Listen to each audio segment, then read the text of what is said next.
Cavalo jovem, também bastante qualidade, 5 animais aqui apresentados. Aqui a primeira apartação, aquela que a gente faz, a mais básica de todas, é apartar o grupo dos 2 animais com dissociação mais nítida. Então realmente, se a gente for pegar, apurar a dissociação, ouvir o barulho desses 2 animais, tanto a alazão amarillo quanto a alazão crinal da segunda colocação, são os 2 animais com dissociação mais nítida aqui no campeonato. Terceiro e quarto e quinto, em relação aos 2, já pecando um pouquinho mais aí na distribuição de seus tempos de apoio, mas ainda assim o cavalo baio, com a naturalidade um pouquinho melhor, o movimento um pouco mais solto. Quarto sobre quinto, leva vantagem o animal turdido pelo engajamento do posterior, leva vantagem pela força motora, os 2, se a gente comparar com os 3 animais da frente, pecando um pouquinho mais no adestramento também, poderia estar um pouquinho mais descontraído esses 2 animais, mas o cavalo turdido, claro, um pouquinho mais reunido, um pouco mais engajado, o anterior com um pouco mais de movimento, o cavalo turdido poderia, como a gente falou, estar um pouquinho mais natural esse cavalo, mas ainda assim o trabalho da perna é um pouco mais eficiente, e aí ele ganha pelo movimento, pela força motora em relação ao seu opositor. Pode parar o de trás, muito obrigado.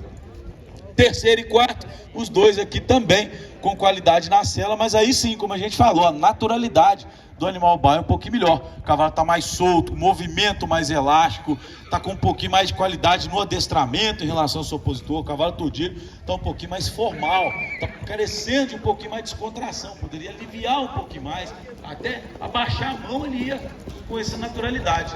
O cavalo da frente está assim, então ele rompe mais, está um pouquinho mais engajado, está um pouquinho mais solto, aí vantagem do terceiro sobre o quarto pela naturalidade, pela descontração do maxilar, por aí a opinião, a definição do baio sobre o bom cavalo turdido.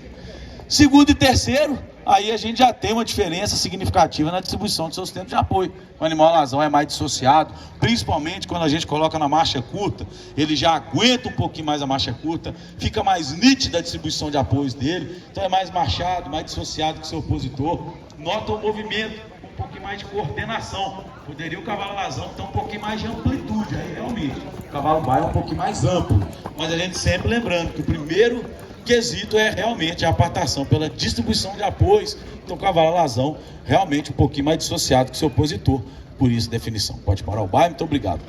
E 1 e 2, os 2 cavalos aqui sem diferença significativa na distribuição de apoios, e o destaque do campeonato é o animal amarillo. Por quê? Porque ele mantém a qualidade da dissociação que a gente encontra no conjunto da segunda colocação, mas com movimento, com recurso, trabalho da perna engajado, o movimento de anterior é solto, ele é amplo, está estável, melhor montado do campeonato realmente é do animal alazão amarillo. Então ele reúne dissociação, movimento e o que a gente falou de submissão, descontração, facilidade de condução. É amplo, perna boa e é dissociado com bom equilíbrio. Por isso aí o destaque é o animal de primeiro, sob um muito machador também, cavalo da segunda colocação. Parabéns aos 2.